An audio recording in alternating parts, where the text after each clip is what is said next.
तुमचं CKYC झालंय का आणि झालं असेल तर सेफ आहे का? कारण आज भारतात हजारो लोकांच्या नावावर लोन निघत आहे फक्त एका OTP मुळे. सर, तुमचं CKYC अपडेट नाही, अकाउंट ब्लॉक होईल. तो घाबरतो आणि OTP सांगतो. ही मूव्ही नाही, ही रियालिटी आहे. सर्वात आधी समजून घ्या. सेंट्रल CKYC म्हणजे काय? CKYC म्हणजे सेंट्रल KYC सिस्टम. एकदा KYC सर्व ठिकाणी वापर होतं. हे मॅनेज करत असते central registry of securitisation asset, reconstruction and security interest of India. तुम्हाला यामध्ये 14 अंकी नंबर मिळत असतो. मी फक्त OTP दिला आणि दुसऱ्या दिवशी रिकव्हरी एजंट घरी आला. लोक फसतात कारण अकाउंट ब्लॉकची भीती, बँकचं नाव वापरतात, परफेक्ट मराठी हिंदी बोलतात, SMS सेंडर ID सेम असतो, त्यामुळे यात फसतात.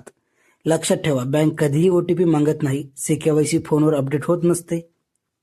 अननोन लिंक, फ्रॉड किंवा 14 अंकी नंबर कुणालाही देऊ नका.